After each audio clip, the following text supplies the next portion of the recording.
Hai, welcome to Kremés podcast. Podcast yang paling receh and garing, but maybe informative too, depending on the day. I'm T. And I'm A. Semoga podcast ini bisa nemenin lo. And hope you enjoy the episode. Hi everyone, welcome back to Kremés podcast, Kremés Table Edition, where we talk about food, basically food that we like and food that we enjoy, or even food that we never tried before. This episode we will talk about ramen. How much do you like ramen tea? I mean, it's so good, right? There's like clear broth, there's creamy broth, there's the one with different noodle base, the different condiments to complement it. I can talk about it on and on and on. I mean, that's why we're here, right?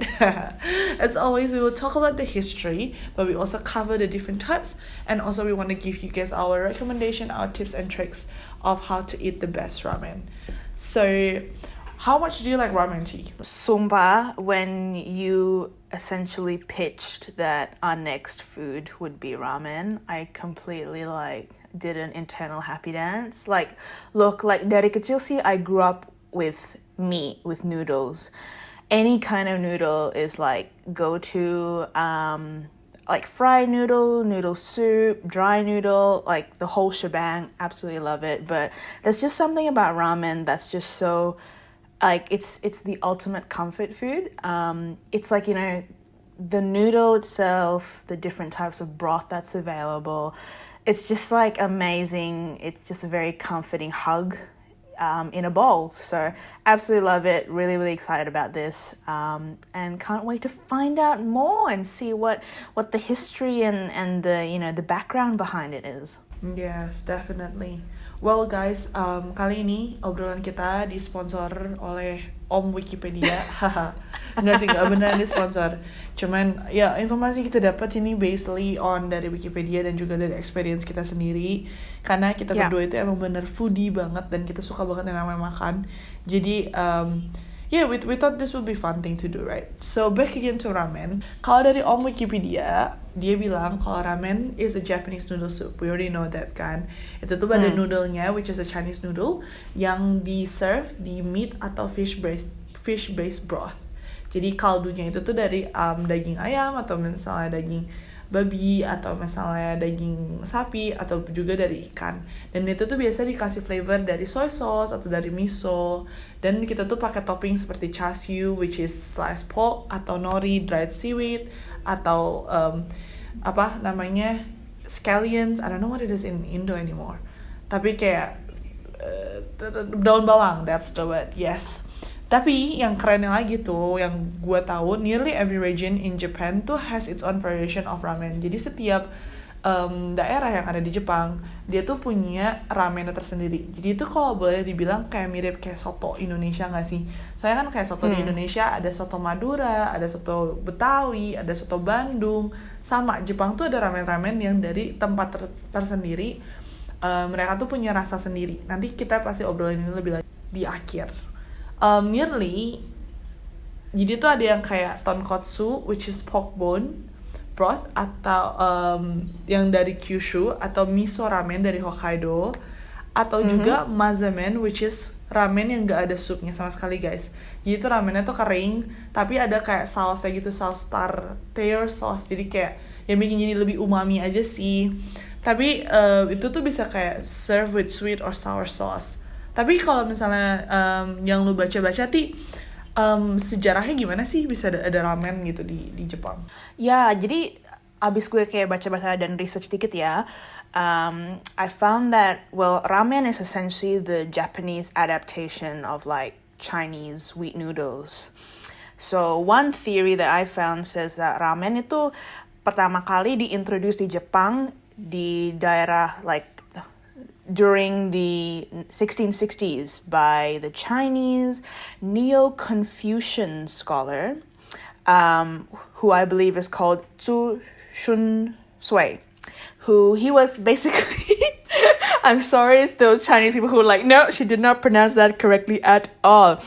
But basically this guy, who I will not attempt to say the name again, but this guy served as an advisor to this other Japanese guy who, let's just try it. Tokugawa Mitsukuni.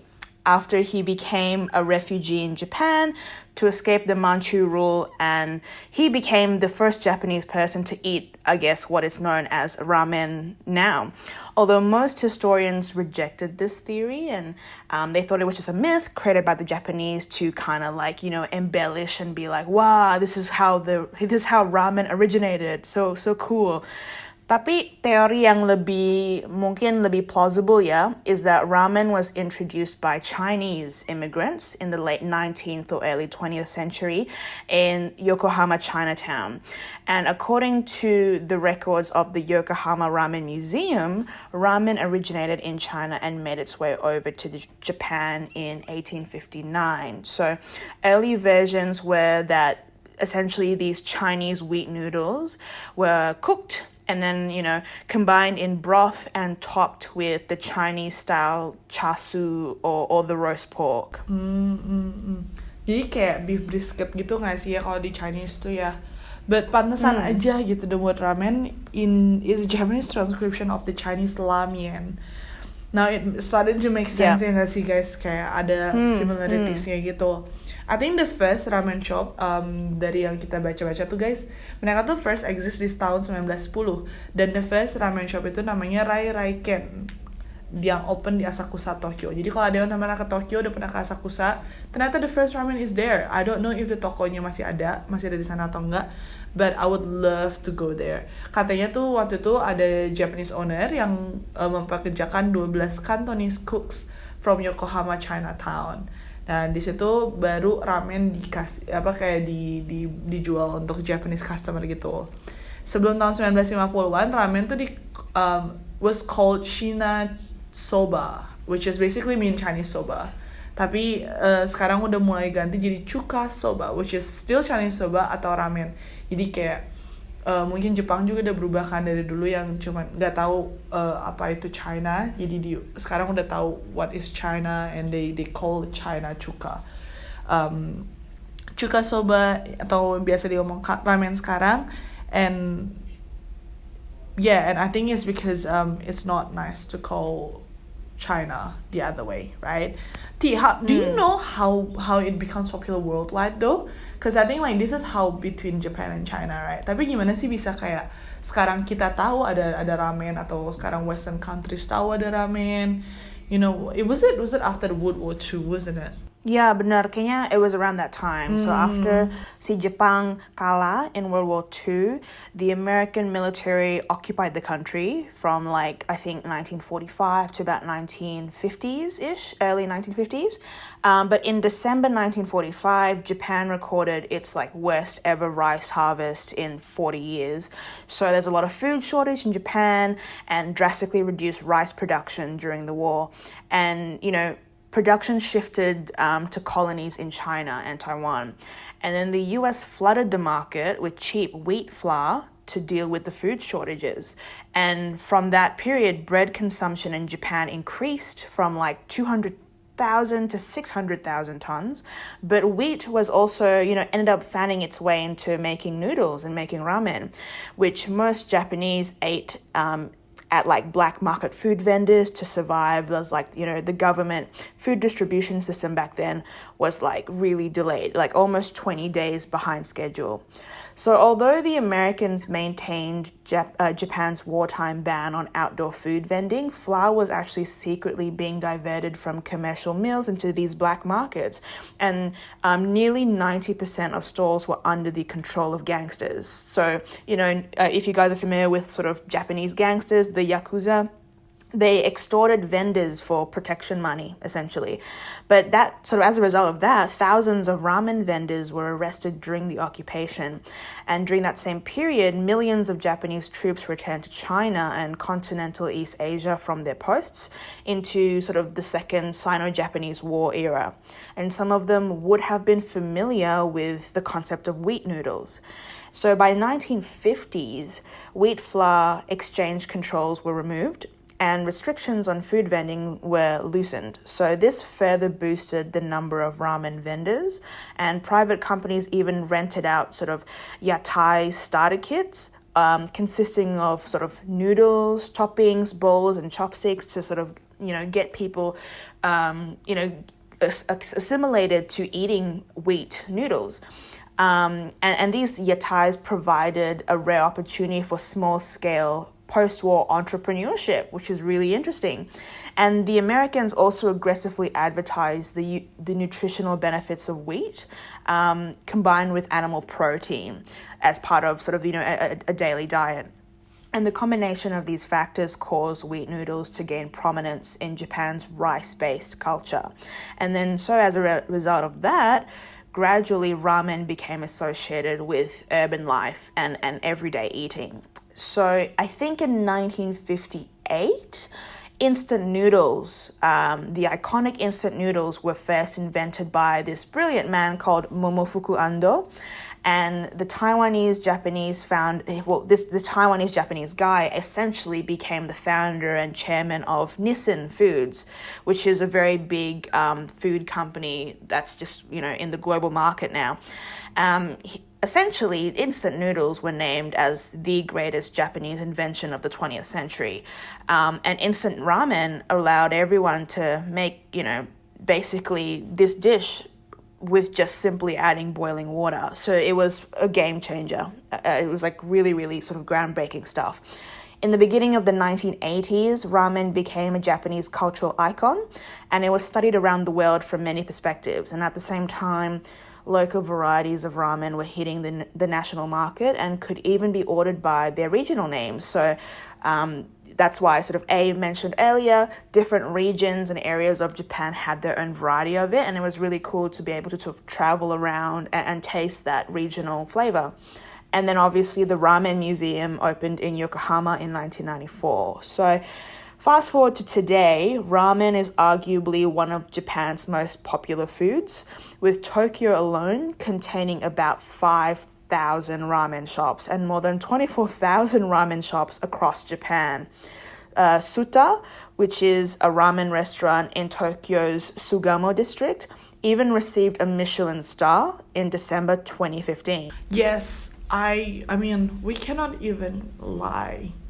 We love ramen, and it is probably one of the best inventions in Japan. And like how authentic it is and how amazing it is, hey. But yeah, wow, a lot of information, hey. That is the background of what history of ramen is, guys. Kalau misalnya kalian, mungkin ada beberapa kan kita selalu janjiin kalau podcast kita tuh pasti ada a little bit of informatifnya, tapi juga ada funny juga, dan ada recommendationnya juga, right? So buat yang suka banget sama history food yang kita cobain, apalagi kemarin kita udah ngomongin tentang dimsum, maybe you will like this side of the story of ramen, right? But enough about the history. Sekarang kita mau bahas komponen-komponen ramen ya. Jadi as you all know, yang udah pernah nyobain atau yang udah mungkin lihat dari anime atau bisa dari komik ataupun just in general, right? Jadi itu ramen tuh ada noodle-nya, ada kuahnya, dan ada toppingnya. Nah, most noodles tuh made from the basic ingredients sih, kayak tepung,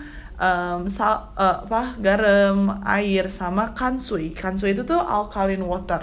Basically it's just water, to be honest. Tapi mungkin that's what makes just Japanese ramen noodle-nya tuh lebih beda kali ya, karena waternya nggak sembarangan water.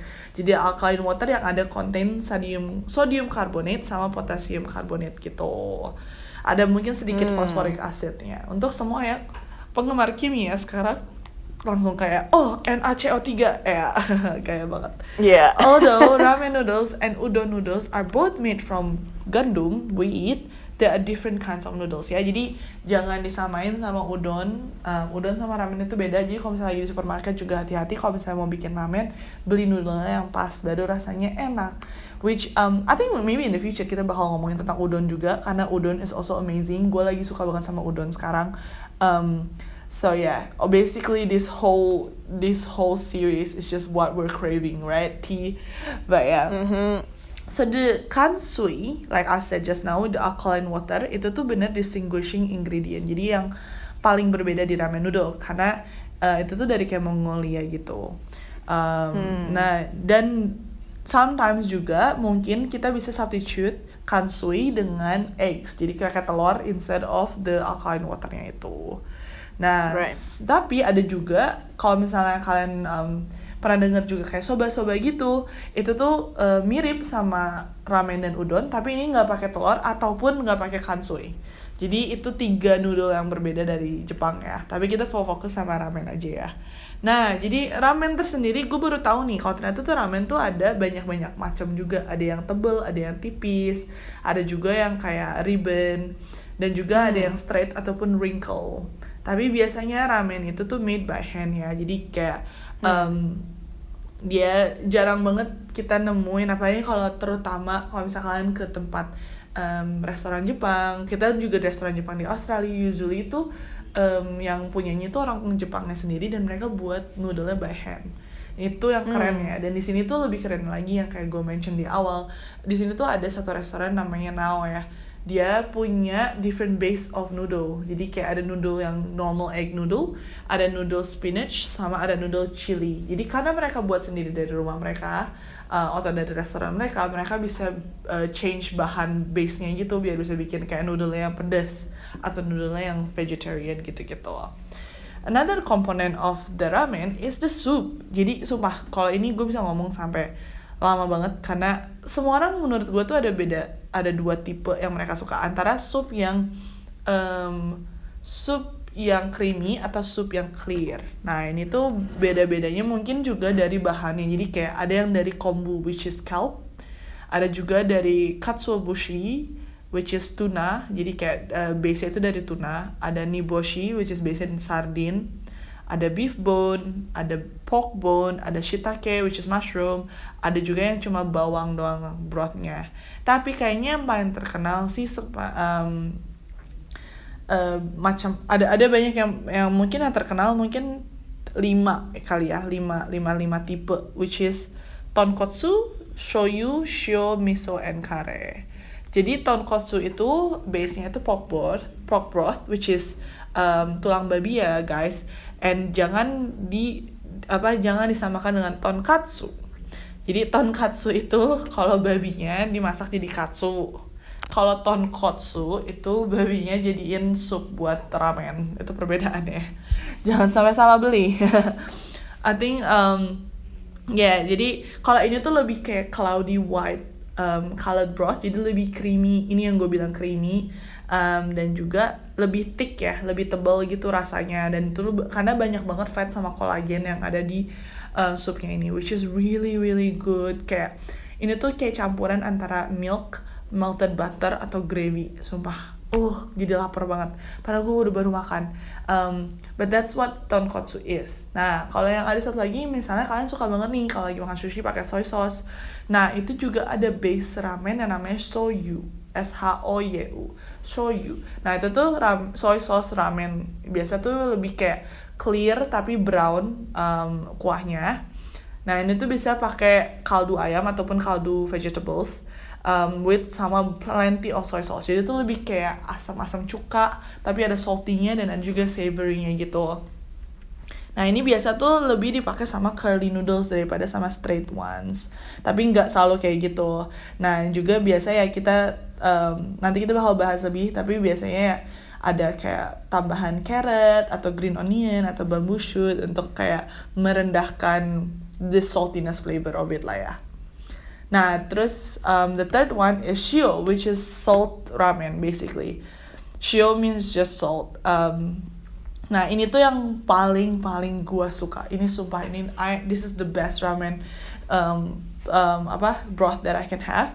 Dia tuh lebih kayak clear, terus kayak yellowish dan lebih karena ya udah asin aja gitu. Nah, itu tuh kombinasi dari chicken, vegetable, sama ikan, sama seaweed. Nah, terus tapi juga biasa ada pork broth-nya. Jadi mending kalau misalnya kita ada yang alergi atau anything, just ask first aja. Pasti mereka juga kasih tahu. Nah, dia tuh lebih light. Itu yang gue suka banget. Dia tuh light dan clear. Jadi tuh nggak terlalu enak atau nggak terlalu tebel gitu.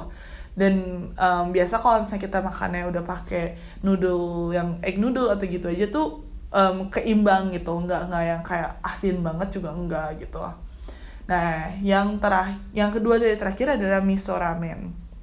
Nah, miso itu biasa kita punya miso soup kan. Nah, ini tuh kayak a little bit of late comer. Di 1965 dia baru baru introduce sebagai supnya ramen gitu, karena biasa mereka udah punya miso soup kan, jadi kayak mereka never really thought about putting it together I think. Tapi ya sama aja kayak miso soup biasa yang kalian makan di restoran Jepang, lebih kayak tebel, ada sedikit rasa kayak ada kacang-kacangnya gitu, dan lebih kayak sweet with a bener-bener kayak makanan home banget gak sih, hearty soup banget gitu. While the last one is kare, which is basically just curry. Jadi biasa kita makan Japanese curry kan pakai nasi gitu, pakai beef atau chicken atau katsu curry. Tapi sekarang udah mulai ada namanya kare ramen. Jadi di Jepang tuh curry udah jadi one of the base of the soup. Nah, kalau kita setelah ngomongin tentang kuah-kuahnya, I guess the last component of this whole ramen dish is the toppings. Nah, topping itu bisa macam-macam. Ini tuh bener-bener kayak kalau kita lagi bikin mie rebus ya, terus kita mau masukin apa aja tuh sebenarnya bisa. Nah, tapi kita juga mau kasih tahu yang normalnya aja, yang biasa ada di dalam ramen. Nah, itu tuh biasa ada proteinnya ya. Jadi kayak kalian bisa substitute antara mau karage, which is fried chicken, popcorn chicken gitu, atau kalian mau chashu, which is sliced pork, atau kalian mau chicken teriyaki. Biasa sih di antara itu ya, jarang ada yang kayak seafood gitu, mungkin jarang ya. Terus ada egg, sumpah eggnya ramen tuh paling enak banget, kayak jadi tuh dia kayak telur mateng, cuma tuh tengahnya tuh masih yolknya tuh masih lembut banget. Dan biasa tuh eggnya direndam di soy sauce selama 24 jam gitu, makanya dia tuh bisa coklat. Terus ada toge, ada menma, which is bamboo shoot. Oke, bamboo shoot kadang sedikit rebung ya, kalau di Indonesia namanya rebung. Itu kadang sedikit ada baunya, jadi kalau misalnya kalian nggak mau, kalian juga bisa take it away. Tapi ya bamboo shoot kadang orang suka, kadang enggak. Terus ada, of course, there's have to be the nori, which is the seaweed, rumput laut. Terus kadang kalau misalnya ada beberapa juga yang ada tambahin sedikit jagung ataupun wakame, which is like seaweed yang salad ya, yang hijau, which is like so good. Jadi itu bisa macam-macam guys. Jadi itu kadang setiap restoran pasti punya macam-macam sendiri. Kadang even kayak kalau misalnya di sini ada kayak di Indo kayaknya ada deh Ipudo gitu kan, dia punya tambahan black garlic sauce-nya yang bikin sup kita jadi hitam, atau dia bisa yang spicy version, jadi mereka tambahin chilinya mereka sendiri, which is so many things. Nah, sekarang this is my favorite part, which is recommendation. What would your best ramen looks like? Well, like dari kecil, and I must say, like, when you mentioned udon, I was like, yes, because I grew up mainly more on udon than ramen, or at least, like, I grew up first introduced to udon, abis itu baru tahu ramen itu apa, gitu. Because I think udon, like, the noodle is, like, thick, it was, like, a little bit different, whereas ramen, the noodle is thinner and pretty resembles Indomie or like Supermi kind of style noodles. So I always thought that initially ramen was just like, you know, in a way Supermi, which I guess it's true because it's technically an instant noodle. Same but different. Interesting. But my favorite ramen combination always, without a doubt, has to have the Naruto maki or the kamaboko, which is like, you know, that pink and white spiral fish cake thing in the shape of like a flower. But like I always just liked that. Like I didn't know what it was until I did a Google like recently, but it was just like the one thing that I always had to have in my bowl. And I think it's just like a childhood habit. But I'm actually more of a miso broth girl. I know a lot of people love tonkotsu. They think that it's very, you know, like warming and like really comfort food and stuff. And then you also mentioned shoyu and shio and other things. I actually find tonkotsu quite terlalu berat untuk gue. Kayak nggak tahu kenapa, tapi kayak walaupun like seharusnya kan we finish the whole soup, right? Because it's like, it's not micin. It's like legit bone broth soup. But I can't finish it because terlalu enek for me. It gets a little bit too sickening for me. So I'm more of like a light broth kind of girl. So miso is my go-to. And then I would always have, like, if you can, customize the, I guess, the hardness, no, like the toughness of the noodle. Yeah, like, because sometimes, like, so some certain restaurants, and you mentioned Ippudo, they have this option where you can choose if you want, like, super soft, medium, or, like, hard noodles. I always go for hard noodles because I prefer it a little bit more on the undercooked, maybe al dente side. I really like to have that bite into it. So I would always go hard noodles with the Naruto. I love bamboo shoots, so lots of bamboo shoots for me. And if I feel like it, I have the chasu, or I would always go with, there is one ramen shop that I go to, and if you're in Perth, it's in Fremantle Markets. It's called Dosukoi. And it's like this really tiny kind of hole-in-the-wall store, but it's definitely worth the wait. I always go there and I get their chicken karage ramen, which is basically, instead of like the roast or the braised barbecue pork, they put sort of like chunks of chicken karage on top, which is my favorite. So that's what I go for. What about you, A? What's like your go-to ramen order? Kalau gue, well, I mean, kalian sih tadi udah dengar ya betapa passionate gue kalau ngomong certain type of things.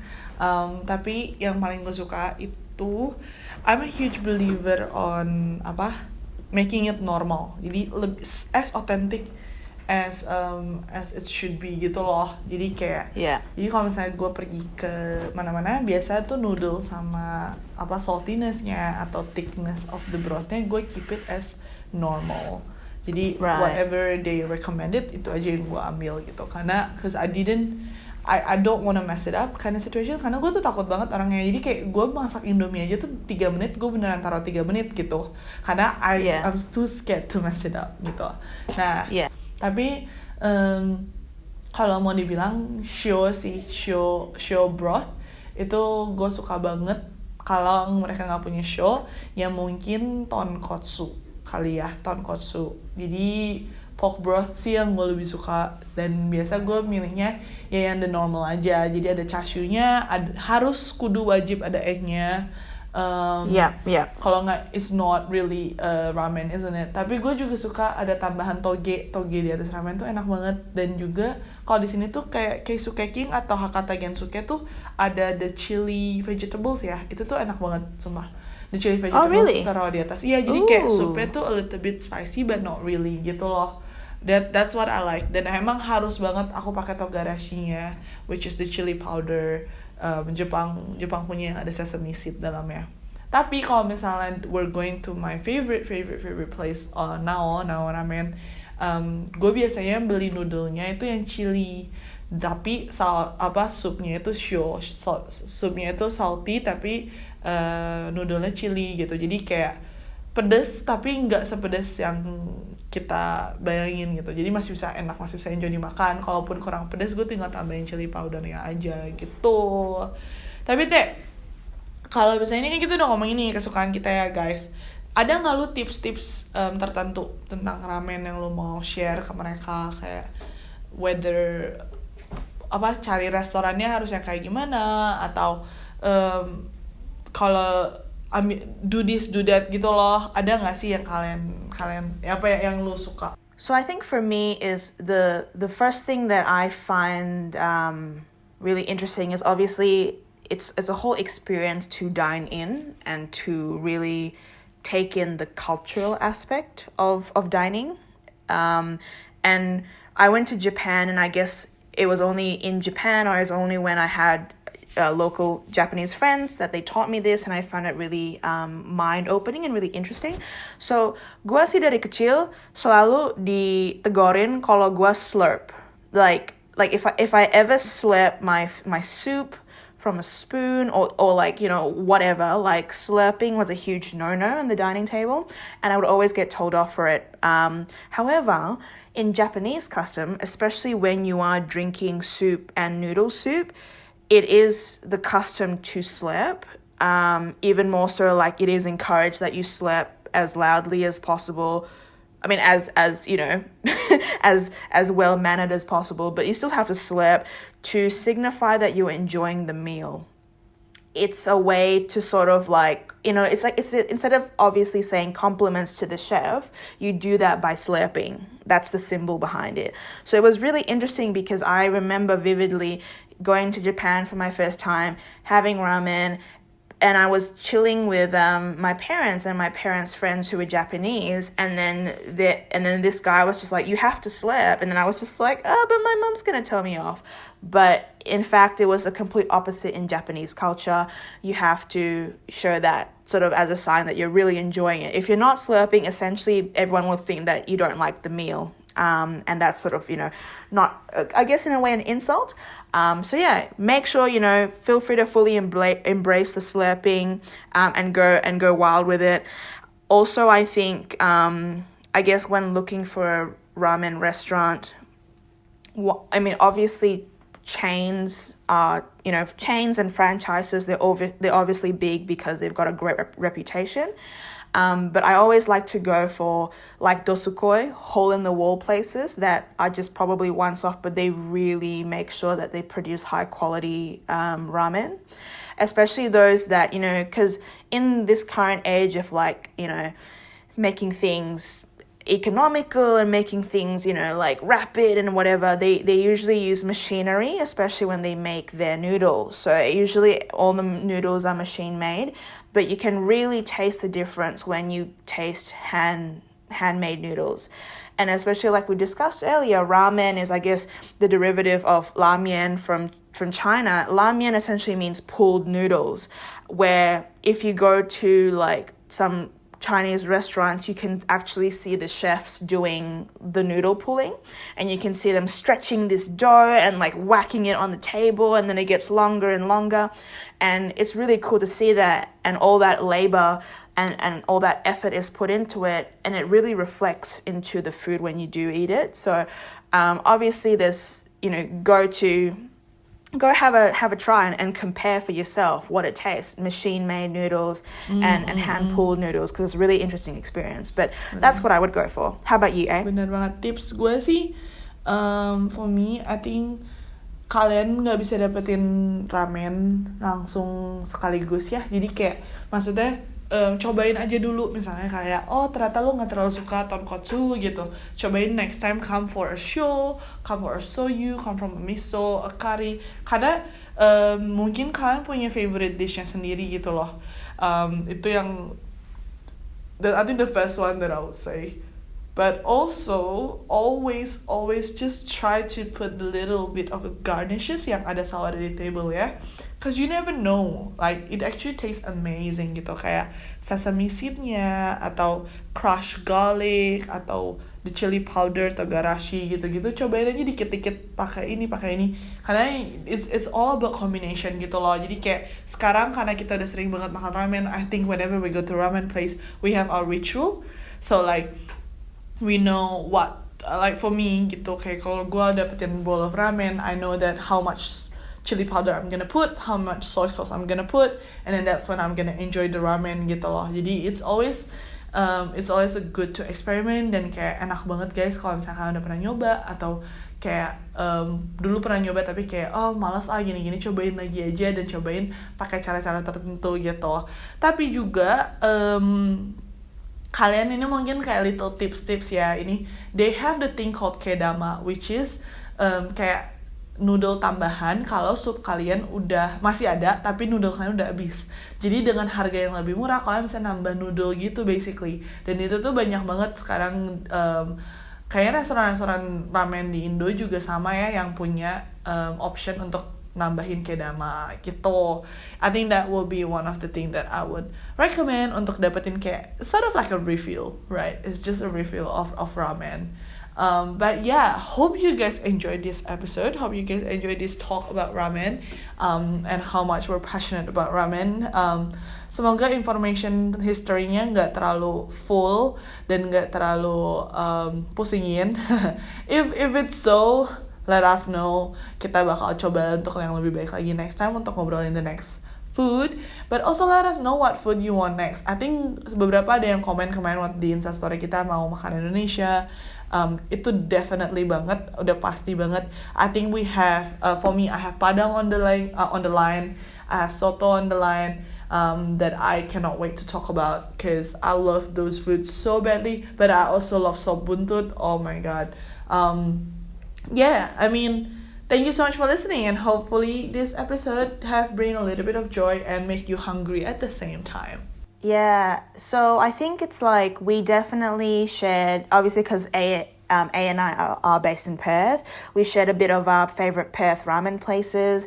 Please let us know what your favorite ramen places are if you're, interstate or if you're, out of Australia. And guys yang di Indo, mungkin Al lebih tahu banyak ya, tapi gue sih udah like lama banget since I went back home, so I don't even know what the good ramen places are there. I only know udon. Like, yeah, sumpah kayak, I think the last proper noodle soup place I've been to in Indo was like Marugame Udon.